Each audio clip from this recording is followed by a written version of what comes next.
अखिल भारतीय देशभक्त मोर्चा ने किया सत्येंद्र यादव का समर्थन। 10 मई को करेंगे नामांकन। जहानाबाद लोकसभा का चुनाव जैसे जैसे नजदीक आ रहा है वैसे वैसे कई कड़ी जुड़ते जा रहा है। सत्येंद्र यादव जो निर्दलीय प्रत्याशी के रूप में जहानाबाद लोकसभा चुनाव में उतर रहे थे, आज अखिल भारतीय देशभक्त मोर्चा ने इनका समर्थन किया। इसके लिए एक कार्यक्रम का आयोजन किया गया, विधिवत घोषणा की गई।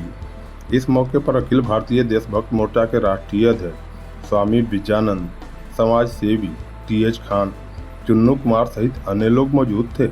इस मौके पर स्वामी विजयानंद TH खान ने जहानाबाद लोकसभा के भावी उम्मीदवार सत्येंद्र यादव के लिए लोगों से समर्थन मांगा और कहा कि एक ऐसे जनप्रतिनिधि का चुनाव कीजिए जो आपके साथ कदम से कदम मिलाकर चलने के लिए पूरी तरह संकल्पित हो। और सत्येंद्र यादव एक संघर्षशील इंसान है। वहीं इस मौके पर सत्येंद्र यादव ने अखिल भारतीय देशभक्त मोर्चा का आभार जताया और कहा कि निश्चित तौर पर जो विश्वास हम पर जताया गया है उस पर हम पूरा खरा उतरने का वादा करते हैं। अगर जनता का विश्वास समर्थन मिला तो पूरे देश में जहानाबाद एक अलग इतिहास बनाएगा। चुनाव की तो ये चुनाव नहीं, ये जनता का जागने का दिन है।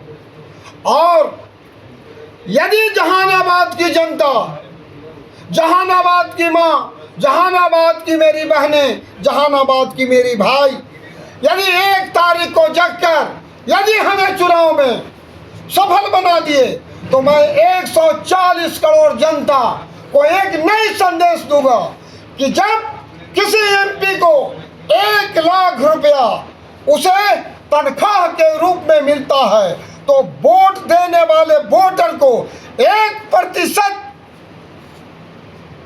उन्हें सम्मान राशि के लिए मैं 1 बार नहीं 100 बार में मुझे लड़ना पड़े, संसद में जब तक पास करा कर नहीं रहूंगा कि जो वोट देता है, जिसकी वोट से 1 लाख ले सकते हैं, तो जिन्हें वोट देने का अधिकार है तो आपके तनख्वाह का 1% सहायता राशि गांव तक पहुंचेगा। ये मेरी पहला कर्तव्य होगा।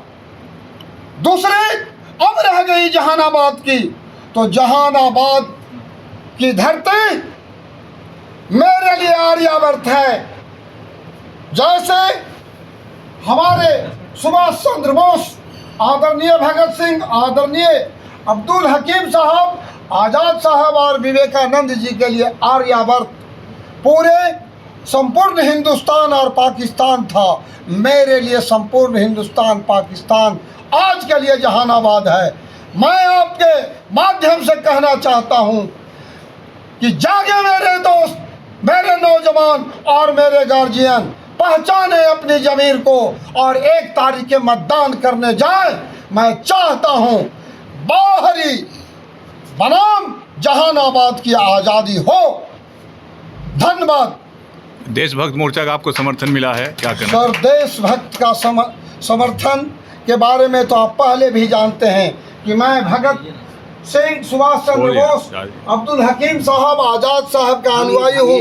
ये 1 बार नहीं सैकड़ों बार चला है कि मैं तो इन्हीं का आइडियल हूँ जी। मिला कहाँ, मैं तो जन्म के बाद ही मेरे दिल में ये सारे हमारे जितने भी शहीद हुए आज भी वो जिंदा मेरे दिल में हैं। और जब तक संपूर्ण अधिकार, जो आज गरीब की अधिकार, हाईवे तो आपने बना रहा है लेकिन हाईवे में BMW चल रहा है, साइकिल नहीं चल रहा है। अरे किसी ढंग से मोटरसाइकिल भी लेता है तो उस हाईवे में 100 किलोमीटर जाने में 100 रुपया टैक्स लगता है। एक टैक्स, इस पर विचार करना होगा, चाहे केंद्र में जो हो, चाहे मोदी जी हो या मोदी जी के विरोधी अनुयायी करने वाले। सर, ना यहाँ कोई मोदी जी हैं और ना विरोधी, दोनों एक हैं। करोड़ देशवासियों के पास इस आज़ादी को पहुंचाने के लिए नौजवानों के जरूरी आया है। 140 करोड़ देशवासी आज महंगाई, बेरोजगारी, भ्रष्टाचार और आतंकवाद की आग में धू धू कर जल रही है। इसको लिए मैंने जो हिंदुस्तान के जनता के लड़ने के लिए हमारे पास जो भी है साधन संपत्ति, अब पार्टी, मैं देश के जनता को, उम्मीदवार को खड़ा करके वो जीतेंगे, या पार्टी जनता के होगी या जनता अपना उम्मीदवार, इनको उम्मीदवारी के लिए हर पंचायत से मेरे पास रिक्वेस्ट आया, अनुरोध आया कि हम लोग इनको उम्मीदवार बनाइए। तो जनता उम्मीदवार बनाती है। जब तक जनता उम्मीदवार नहीं बनाएगा तो जब तक टिकट बिकता रहेगा और जब तक देश के लोग पूंजीपति से पैसा लेकर चुनाव लड़ते रहेंगे तो हिंदुस्तान के 144 करोड़ जनता भूख से, महंगाई से, बेरोजगारी से और जल्द न्याय पाने के लिए तड़पती रहेगी।